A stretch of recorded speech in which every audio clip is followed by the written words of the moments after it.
Deus nas mãos de pecadores irados. Vou explicar isso já. Romanos 3,9 diz assim a palavra do Senhor. O que se conclui?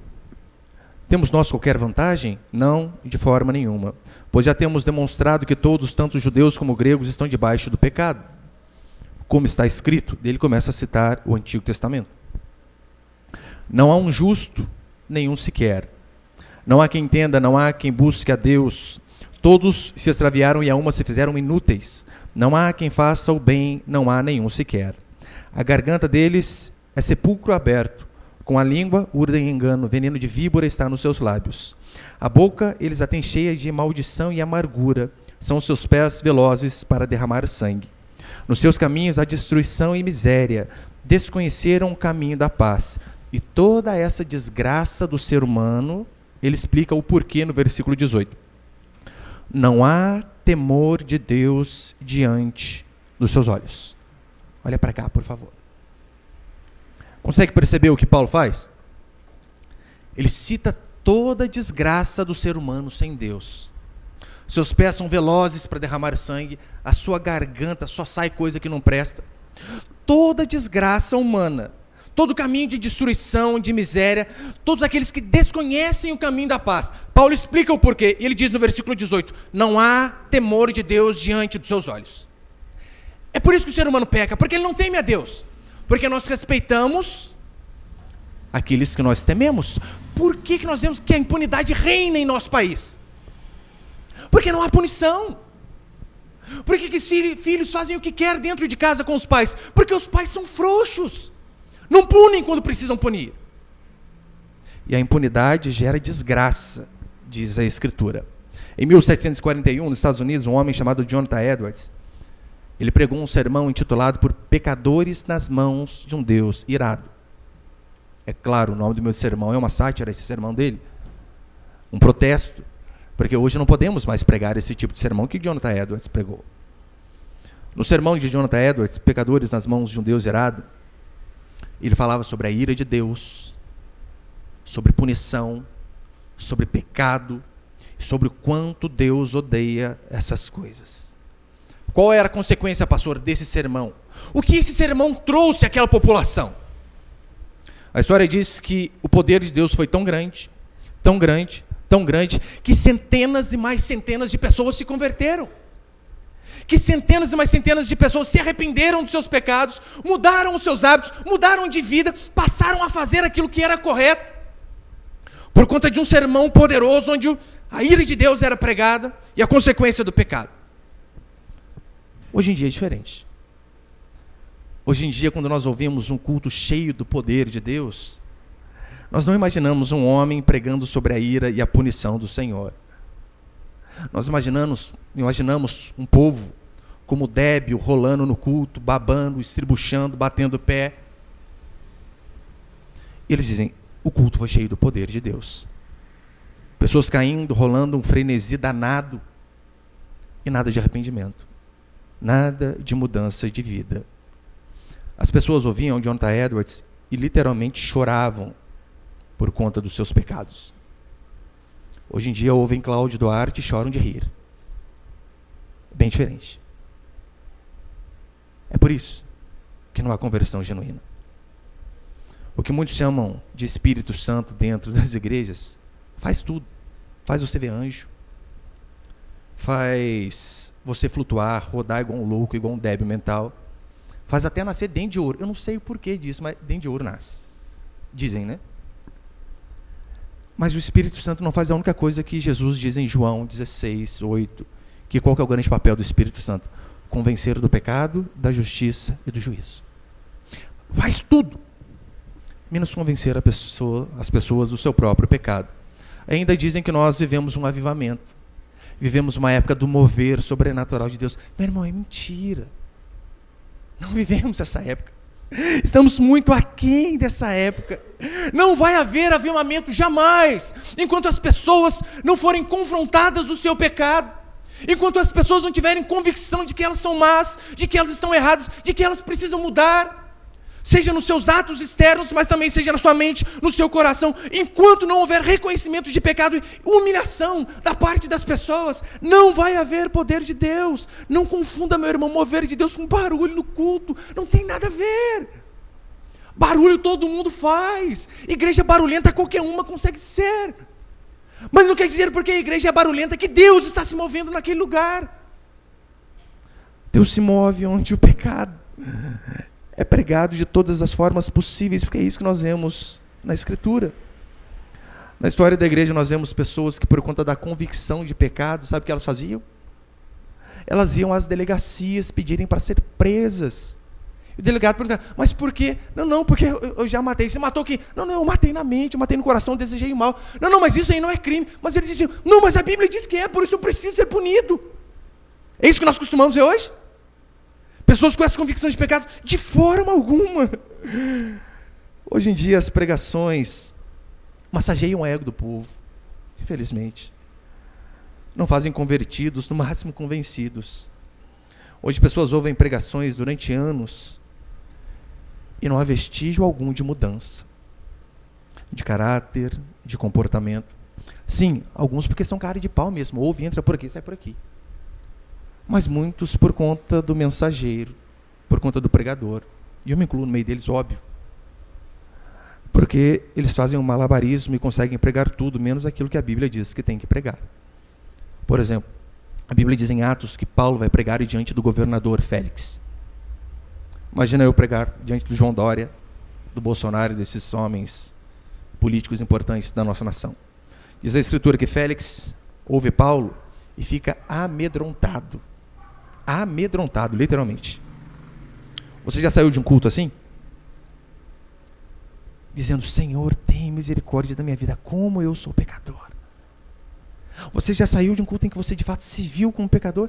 Só que essas mensagens têm sumido a cada dia. É por isso que a imagem de Deus, quando Ele deu a lei no Sinai, lembra que diz a Escritura que Deus deu a lei em meio a raios e trovões. O povo tinha medo até chegar perto do monte. Falava, Moisés, vai você ter por nós, porque nós não vamos não. Tamanho era o temor. Essa imagem de Deus tem sumido. Hoje Deus não passa de um vô babão, onde o neto faz o que quer dentro da casa. Não é assim. Essa é a imagem que as pessoas têm tido de Deus. Hoje não há temor de Deus, do juízo vindouro, mas uma inversão de valores, infelizmente. O Deus de muitos não convence do pecado, da justiça e do juízo. No máximo, que você tem direito a muito dinheiro no bolso, saúde para dar e vender e um amor para a vida toda. É no máximo. Não há poder de Deus se não entendermos a ira de Deus. Não há. É por isso que Martin Lloyd Jones ele diz assim, se tirarmos a ira de Deus dos evangelhos e da Escritura, sobra bem pouca coisa para ser pregado. Se você tirar essa doutrina da punição, da ira do Senhor contra o pecado, sobra bem pouca coisa para ser pregado. E o problema é que esse pouquinho que sobra, as pessoas só pregam isso. É por isso que nós vemos essa desgraça toda em nosso país. Hoje não se pode pregar sobre um Deus que condena, sobre um Deus que manda para o inferno. É quase discurso de ódio quando você fala isso. Literalmente, semana passada, essa semana eu não lembro, Paul Washer, um grande pregador americano, foi censurado no Facebook por discurso de ódio. Qual era o discurso de ódio dele? A pregação da ira de Deus. Você consegue ver como tentam nos colocar mordaças de tudo que é jeito? Pastor, mas por que o evangelho tem sido tão distorcido? Eu quero passar apenas 2 princípios. Põe ali o primeiro. O primeiro princípio. Por que o evangelho é distorcido? Porque os pregadores valorizam mais a bênção do que o abençoador. Esse é o grande problema.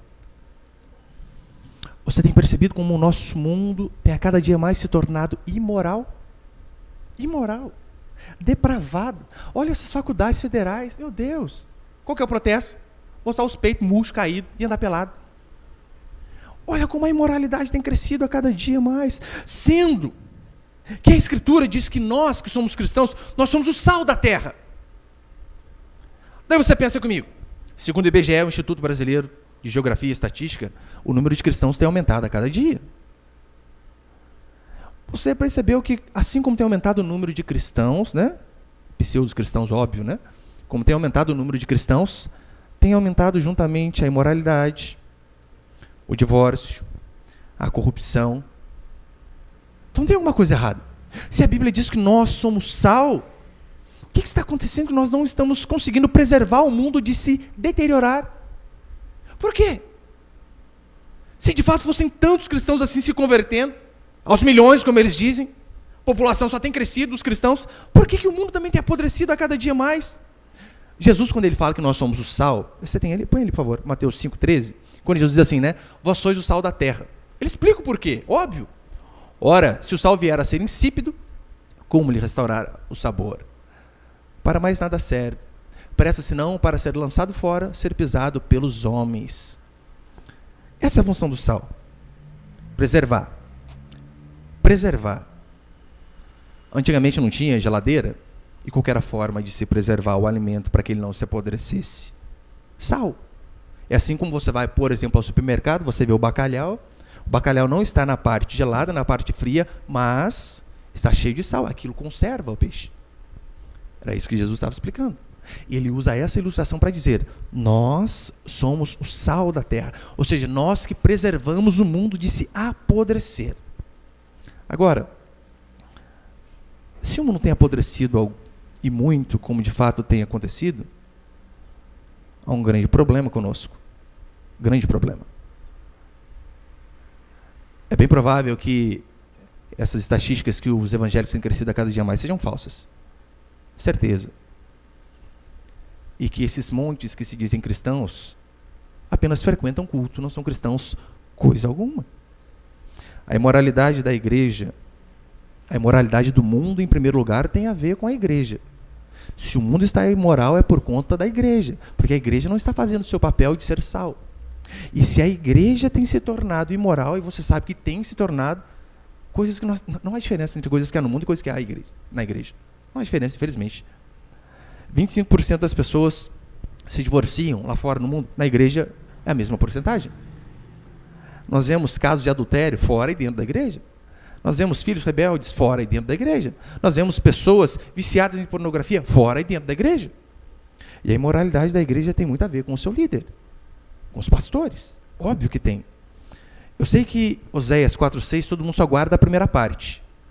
O povo perece porque falta conhecimento. O povo está sendo destruído porque falta conhecimento. Mas você já terminou de ler o versículo? Põe ele, por favor. Oséias 4,6. O meu povo está sendo destruído porque lhe falta conhecimento. Só que as pessoas não continuam. É só continuar o mesmo versículo. Porque tu, sacerdote, ou seja, o responsável para trazer a doutrina do pecado, do arrependimento, de sermos o sal, de sermos luz nesse mundo. O povo está sendo destruído porque lhe falta conhecimento, porque tu, sacerdote, rejeitaste o conhecimento. Também eu te rejeitarei, para que não sejas sacerdote diante de mim, visto que te esqueceste da lei do teu Deus. Também eu me esquecerei de ti e dos teus filhos. Que coisa! Então por que o povo se corrompe? É por conta do sacerdote que não traz o conhecimento verdadeiro. Isso é terrível. Pastores superficiais, com sermões superficiais, gerarão igrejas superficiais. Não sei se você viu essa semana, aquele ginasta Diego Hipólito assumiu que é gay. Todo mundo já sabia, só ele que não, né? A gente torcia para ele do mesmo jeito, independente da opção dele. Tinha uma manchete lá, Diego Hipólito, aos 32 anos, assume que é gay. E ao comentário falando, como assim, 32 anos? Eu comentarei que o cara era gay, então todo mundo já sabia. O problema não é esse. O problema é que ele disse que ele acredita em Jesus Cristo. Ele frequenta a igreja todos os dias. Todas as quintas, melhor dizendo. Bola de neve. E, pastor, há algum problema nisso? Óbvio que há. A igreja precisa tomar um posicionamento. Como ele é uma pessoa pública, uma coisa é ter dificuldade. Enquanto a pessoa tiver dificuldade, a igreja vai apoiar, vai ajudar. Enquanto a pessoa querer mudança, nós estamos aqui para estender a mão. Diferentemente da pessoa assumidamente dizer, não, eu sou assim, eu nasci assim, eu não vou mudar. Daí é diferente. Daí a igreja precisa tomar um posicionamento. É o que se espera dessa igreja, só que via de regra eles não tomam. Você percebeu? Hoje em dia é normal. Eu vi essa semana uma igreja, até que, entre aspas, tradicional, fazendo casamento homoafetivo. Igreja fazendo casamento. pastores que não prezam pela sã doutrina, pela santa doutrina da palavra do Senhor, eles terão igrejas ímpias, aonde estar no mundo e na igreja é a mesma coisa. Os irmãos sabem, nós cremos que em relação ao relacionamento antes do casamento, que nós chamamos de corte, que é o relacionamento que antecede o casamento, nós falamos que a Bíblia não relata que tem que ficar nos beijos e abraços. Isso é pecado, porque o corpo da mulher é do marido é da mulher. Portanto, o relacionamento tem que ser santo, inclusive sem beijo. Nós acreditamos que é isso que a Escritura ensina, tem uma pregação só sobre isso, se você quiser pode pegar ali depois. Mas então tem um pastor muito conhecido de Minas, ele, líder de jovens, é aquele tolo que prega de chapolim, não sei se você já viu. Meu irmão, o cara tem que de chapolim pregar, é porque não tem pregação nenhuma. Ele tem que chamar atenção para ele, não para o sermão. E o cara vai de chapolim colorado, literalmente. O que vai pregar? Não contava com minha astúcia? Então, o argumento dele para rebater essa ala que eles dizem mais radical, como nós e como muitos outros em relação ao relacionamento, ele diz assim, como que além de pregar chapolim, os cabelos com gel, meio muito louco. Nós somos muito loucos por Jesus. Ele quer ser igual o povo, porque é para atrair o povo. Então, olha o argumento dele. Adianta falar para os jovens que eles não podem beijar? Eles vão se beijar do mesmo jeito. Você percebe que ele não dá um argumento bíblico? Não, ele dá um argumento com base no povão. Então vamos fazer o seguinte, se eu usar esse mesmo argumento dele, eu vou dizer assim, adianta falar que não pode adulterar? O povo vai adulterar mesmo. Adianta falar que não pode beber? O povo vai beber. Adianta falar que não pode ser escravo da pornografia? O povo vai ser. E é por isso que nós temos escolhido a cada dia mais igrejas ímpias, podres, porque tem tudo a ver com o homem que está à frente. Porque para ele a igreja é como se fosse um restaurante. Se ele colocar às vezes uma comida sólida, pode ser que o povo vá embora e não volte mais. Então o que ele faz? Ele dá um jeitinho e diminui um pouquinho a qualidade, não da comida, mas do sermão, para que todo mundo fique bem. Então prega sobre santidade de forma barata, prega que você tem que ser um sucesso, que vai dar tudo certo na sua vida. Uma vez teve um rapaz, ele disse para mim, né, ele veio à nossa igreja, eu fui visitá-lo. Ele falou, não, pastor, mas eu vou ficar na outra igreja lá. A igreja do Diego Hipólito. Não, vou ficar lá mesmo. Eu falei, tá bom. Sabe qual foi o argumento dele? É porque lá eu não preciso mudar muita coisa em relação àquilo que eu rearranjo para a igreja. Meu irmão, ouvi você, mas pensa no pastor feliz. Ah, aleluia, que bom que você não vai ficar, irmão. Eu fiquei feliz, claro. Ele falou, olha, eu vou ficar lá porque eu não preciso mudar muito em relação à vida que eu levava. Ou seja, não, com vocês ali tem que mudar muita coisa. Eu falei, que bom, então continue lá então. Mas tomara que se arrependa, claro, né? Pregadores hoje em dia, eles oferecem o que Deus tem para dar e não aquilo que Deus é. Mas percebeu que tem muitas igrejas que, na verdade, só pregam sobre dinheiro? O objetivo é fazer de você uma pessoa rica, próspera, só isso, só isso. Não que Deus não faça, é claro que faça. Mas o objetivo deles é isso. O que prova que Deus está com você em muitos lugares? O que prova que você é uma pessoa fiel em muitas igrejas? É que você tem dinheiro. Se você é alguém endinheirado, não interessa o que você faça. Você é fiel. Eles se esquecem que Jó perdeu tudo que ele tinha, que Paulo morreu solteiro, sozinho, sem bem algum. Se esquecem de missionários que entregaram a sua vida na África e em vários outros lugares, inclusive aqui no Brasil, por conta do Evangelho. Em João 12, 16, assim, não façais da casa de meu pai casa de negócio. Percebeu como que, na verdade, a igreja tem muito virado a isso daqui? É casa de negócio. O gasofilácio, meu irmão, não serve mais para você depositar a sua fidelidade, a sua generosidade. Mas vira quase uma bolsa de valores, onde você investe para receber lá na frente. É isso que muitos passam o tempo todo. E por que essas igrejas faturam muito? Eu falo para você que eu conheço um pastor que dizia para mim, olha, aquela igreja meio louca das campanhas, muito doida lá, é impressionante, é muito dinheiro que entra. Sabe por quê? Porque o povo também não está preocupado com o abençoador, com o Senhor, mas está preocupado apenas com aquilo que Deus pode dar. E como é isso que o pastor enfatiza, pronto, juntou os dois, é a dupla perfeita. Antes eu tinha dó de pessoas que eram enganadas, de fato tinha muito dó delas, por esses falsos profetas, por esses picaretas. Hoje em dia eu tenho mudado o meu conceito um pouco, sabe por quê? Eles estão tendo o que eles merecem. Uma vez eu ouvi uma mulher dizendo que ela processou uma igreja dessa teologia da prosperidade, Porque o pastor disse assim para ela, olha, se você fizer o voto de R$ 500, em 3 meses, Deus vai restituir 6 vezes mais. Meu irmão, qual investimento rende tudo isso? CDB, poupança, nada. Então a mulher foi, o quê? Eu vou dar 500, vou receber 6 vezes mais, opa, tá aqui. Deu tempo e ela não recebeu. Ela ficou furiosa com o pastor. Queria processar a igreja. Eu pergunto, quem que é mais salafrário, picareta sem vergonha? É o pastor ou é a mulher? São os dois. Eles se merecem. É isso que tem acontecido, infelizmente. Paulo diz assim, olha, haverá um tempo em que as pessoas não suportarão essa doutrina, pelo contrário, cercar-se-ão de mestres segundo as suas próprias cobiças. Ou seja, nós somos atraídos por semelhantes. Vamos nos cercar de mestres segundo a nossa própria cobiça. É por isso que hoje em dia os pregadores, eles não pregam a Cristo, eles vendem a Cristo.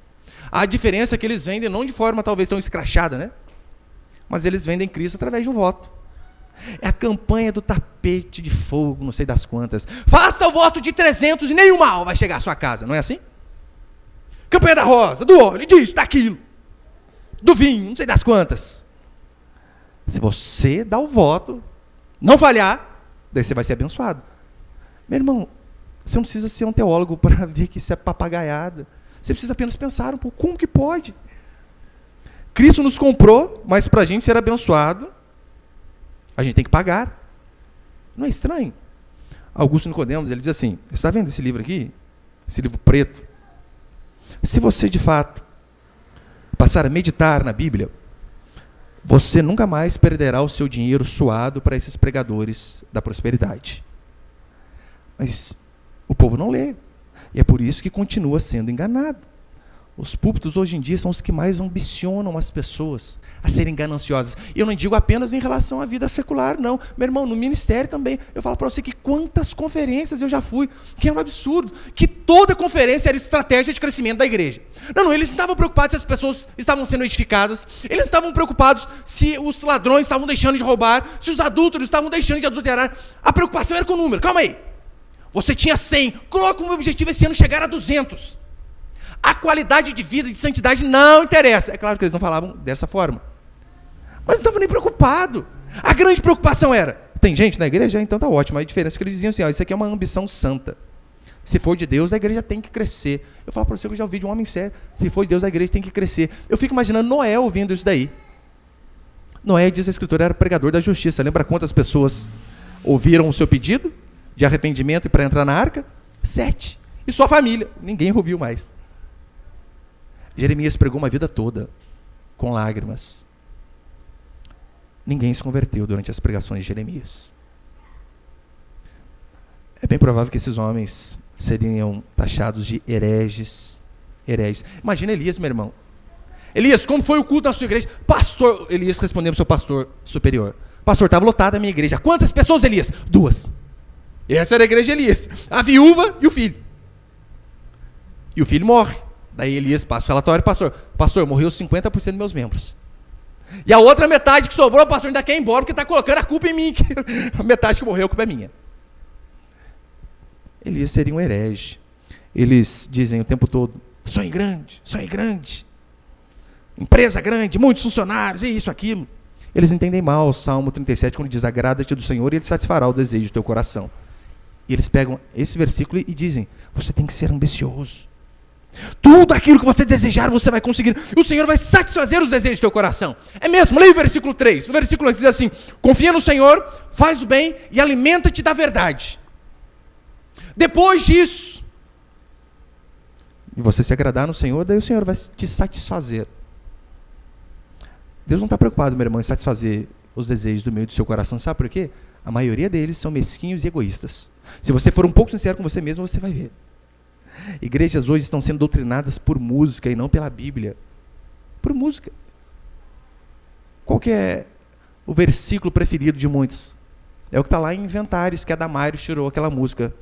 Aquele que não te ajudou vai se arrepender. Quem te viu passar na prova e não te ajudou, lembra? Nós não vemos isso na Escritura. De forma alguma. É por isso que eu amo as canções antigas. como aquela que nós cantamos aqui, Isaías 53, que apenas diz tudo que Cristo fez por nós.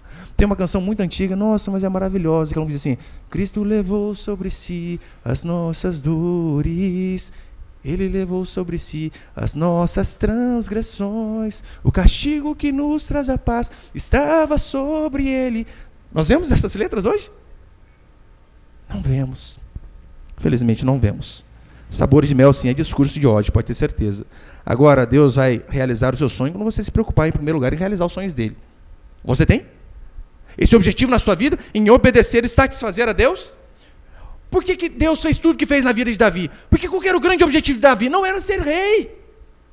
Não era ser rico, não era governar. O objetivo de Davi era ser fiel a Deus. Tanto é que quando o exército de Deus estava sendo afrontado, olha o que Davi diz: quem é este, falando a respeito de Golias, quem é este incircunciso para afrontar o exército do Deus vivo? Você consegue perceber a preocupação dele? Era com Deus? E não apenas consigo mesmo? Por que José foi próspero e foi governador? Porque a grande preocupação da vida dele não era ter dinheiro, mas ser fiel a Deus, mesmo distante, mesmo longe de sua própria família. Infelizmente, em muitos lugares não se oferece mais um caminho, mais uma vereda de justiça, mas um caminho ao estrelato, à fama, ao sucesso. Jesus, ele é apenas um produto que as pessoas colocam à venda para satisfazer as suas necessidades. É isso que está acontecendo, infelizmente. Mas você precisa entender, meu irmão, como foi pregado domingo passado. Jesus, ele é muito mais que um homem para que nós venhamos a imitá-lo. Mas, de fato, ele é um Deus para nos salvar. Ele não é algo que você acrescenta à sua vida para que a sua vida melhore. Não, lembra que ele diz? Eu sou o caminho, a verdade e a vida. Ou seja, ele é a nossa própria vida. É isso que diz a palavra do Senhor. Hoje o falso cristianismo se preocupa mais em ter do que em ser. Esse é o grande objetivo deles. Onde eles resumem que ser próspero, ser abençoado é ter dinheiro, e ser alguém que vive em pecado é quando você é pobre. Isso é um absurdo, claro. Mas segundo, e último princípio para encerrar, são só dois. Olha para cá, por favor, deixa eles arrumar ali. Se não der, não tem problema não, pode deixar. Segundo e último princípio, o primeiro é claro, né? A culpa é do pregador, do líder. Segundo, o povo não quer buscar e nem servir a Deus de verdade. Esta é uma realidade. Porque convenhamos, meu irmão, buscar a Deus de verdade dá um trabalho danado. Já começa por algo que o brasileiro tem extrema dificuldade. Qual? Ler. Você carrega, às vezes, 3 sacos de cimento, mas fala para você ler 30 minutos um livro, quase morre. É assim ou não é? Via de regra. Via de regra, o brasileiro não gosta de ler. Por isso que é um povo ignorante. Primeiro, buscar a Deus dá trabalho. E a Bíblia diz assim: medita na lei de dia e de noite. Em Ezequiel 3, diz a Escritura que Deus diz para o profeta assim: pega o livro e literalmente come. Não estou dizendo que você vai fazer isso aqui, né? Comer. Mas o profeta era verdade. Coma isso daí. Estudo, leitura, dá uma pesquisada no que dizia a palavra no grego, no hebraico. Meu irmão, dá a dor de cabeça, dá nada. Pastor, mas tem um caminho mais fácil? Tem, óbvio que tem. Para você que não quer servir a Deus de verdade, tem um caminho mais fácil para buscar a Deus? Claro que tem. É só você ir naquelas esquinas onde tem o pastor Revelation. Já viu, né? Que sempre tem revelação para todo mundo. Você põe o pé na porta da igreja, eis que te digo, aleluia. O Senhor está entrando com providência. Tem todo um estilo para falar, claro. Você pode correr atrás desse? Normalmente, quais são essas profecias? Você tem uma grande mágoa na sua vida. Te fizeram mal. Daí está lá, sua família, você tem 6 filhos, 20 tios, 330 primos. Ninguém nunca errou com você. Óbvio que errou. Mas ele está lá. Você tem um grande problema familiar. E via de regra, o que eles dizem? Fizeram trabalho para você. Meu irmão, quase tudo é macumba, você percebeu? Se de fato, eu não estou dizendo que essas forças não agem, claro que agem. Mas o nosso Deus é maior que elas. Mas se de fato tudo fosse macumba, meu irmão, a macumba seria a maior religião do nosso país. Agora, conta quantas igrejas você vê e quantos centros de macumba você vê. Não tem nem como comparar.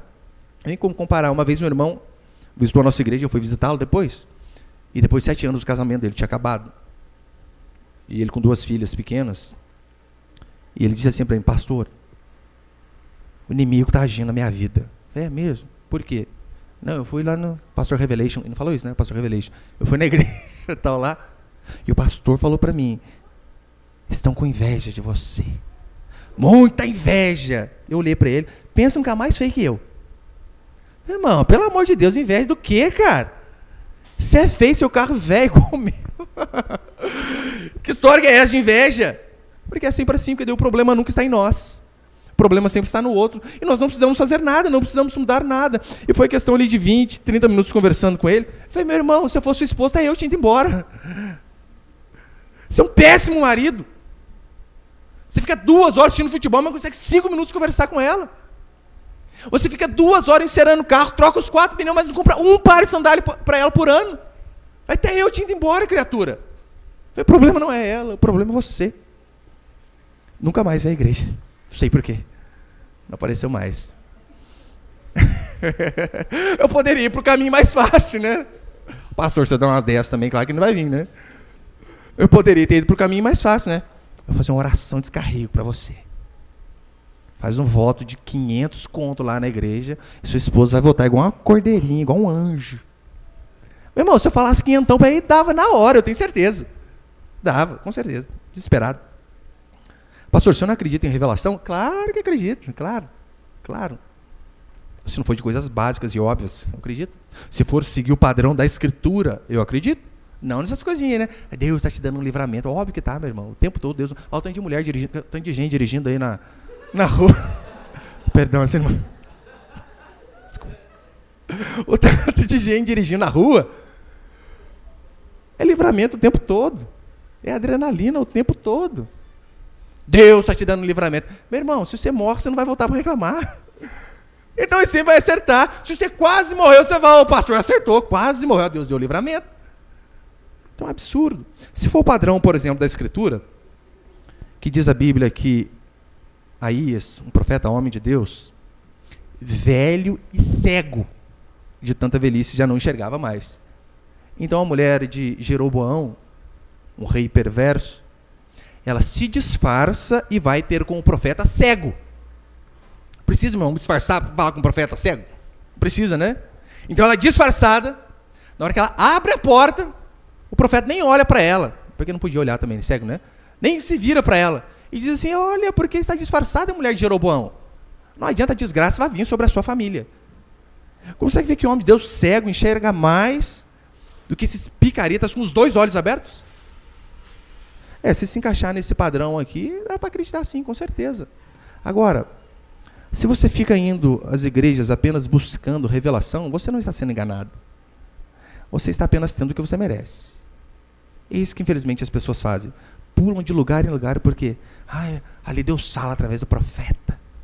Meu Deus, se houve 45 minutos de pregação aqui, não serve nada para você, será? Olha o que diz 2 Timóteo 3. 2 Timóteo 4, 3 e 4. Pois haverá um tempo em que não suportarão a sã doutrina. Pelo contrário, cercar-se-ão de mestres segundo as suas próprias cobiças.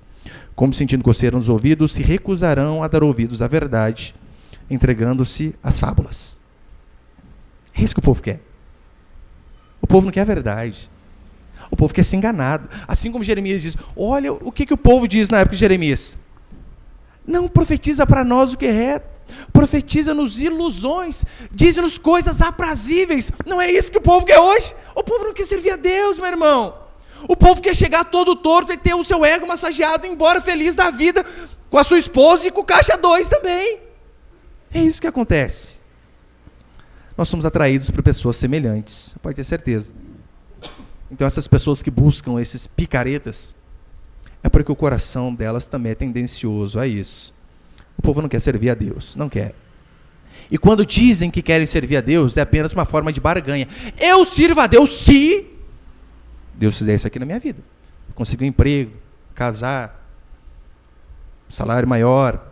Eu conheço uma moça que ela não vai nem à igreja, mas o dízimo dela vai à igreja. Por quê? Porque ela fez um pacto com Deus mesmo sem ir à igreja. Se eu conseguir comprar minha casa própria, eu vou ser dizimista. Aí o dízimo vai, ela não. Consegue ver a barganha que as pessoas costumam fazer? Muitos dos que estão na igreja hoje estão apenas para resolver os seus problemas. Será que você não é mais um? Você já pensou nisso? Qual o seu motivo em estar aqui nessa manhã? Qual é o seu motivo de buscar a Deus? Por conta da dor, por conta da dificuldade? Eu não estou dizendo que Deus não use essas coisas para nos trazer para o caminho dele. Usa sim. Mas qual é o seu objetivo? É apenas resolver os seus problemas? Assim que você resolver, você dá linha na pipa? Deus para você, ele não é um Deus e você é um servo, mas é o contrário. Ele é um Deus que é obrigado a te servir. Percebeu como que hoje Deus, infelizmente, para muitos, ele não passa de uma agência abençoadora? Meu irmão, inventaram até agora cartão de crédito da fé. Não sei quem já viu isso daí. Para que serve isso aí, meu Deus? Parcelar a salvação? Cartão de crédito da fé. Eu vi uma igreja uma vez onde tinha o carnê da bênção. Né? Quase uma bíblia, o carnê. Um monte de prestação. E você não pode atrasar. Se atrasar, a bênção não chega. Você percebeu como as pessoas elas querem comprar a Deus e pior, a prestação? É mais fácil.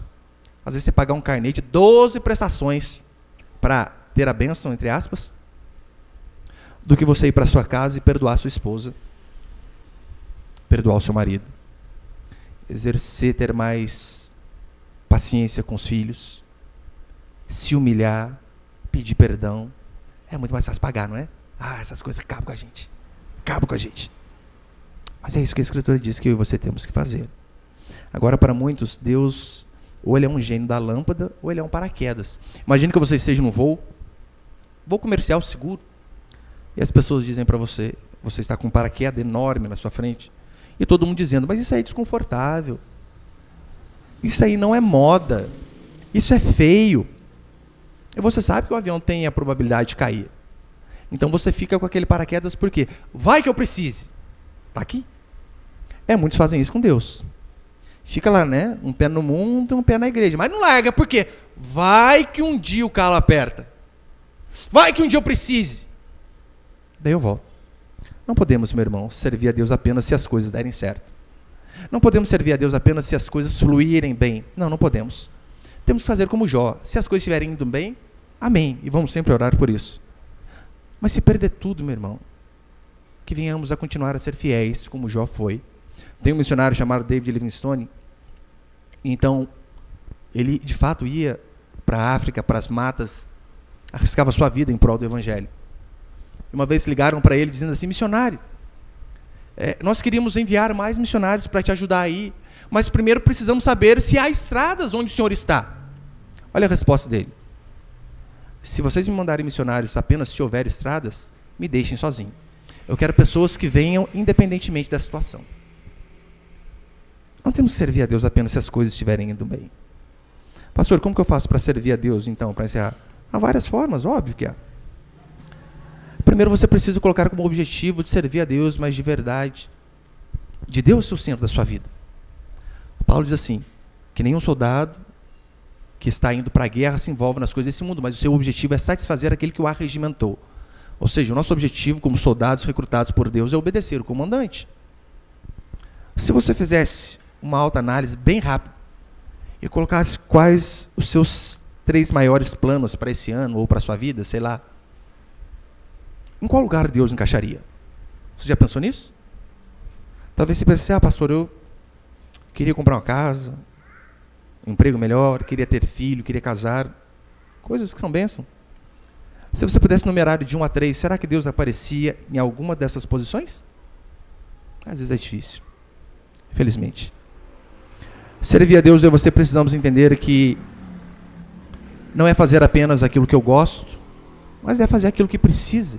Até ontem, conversar com uma irmã, ela dizendo pela dificuldade que ela tem de orar, e eu falei, irmã, somos 2, eu também tenho. A diferença é que eu oro mesmo sem vontade.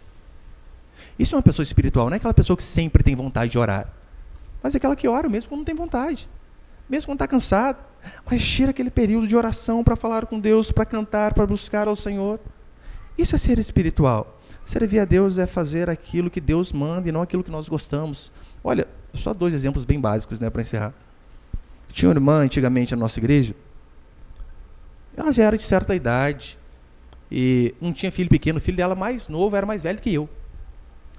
E eu lembro que ela falava que ela não gostava muito de criança pequena, né? Ficar com criança. E um dia ela perguntou para minha esposa como que ela fazia para participar da salinha das crianças, para ajudar.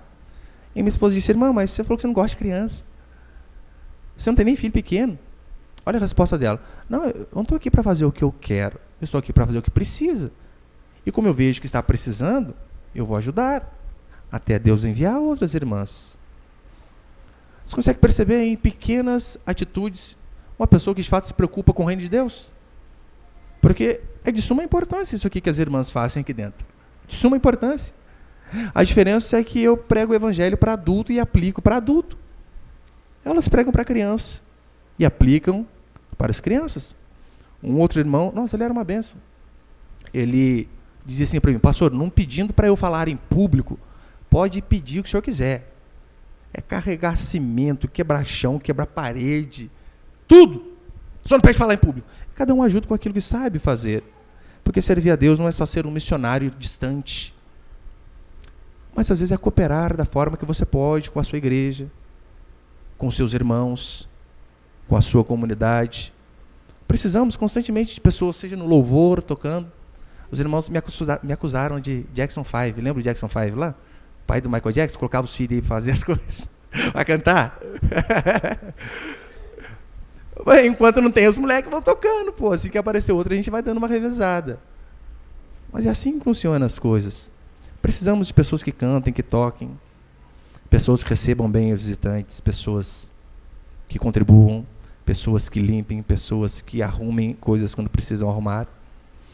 Eu não estou dizendo que é proibido pedirmos coisas para Deus nos dar. Claro, não é proibido. Podemos e devemos pedir isso.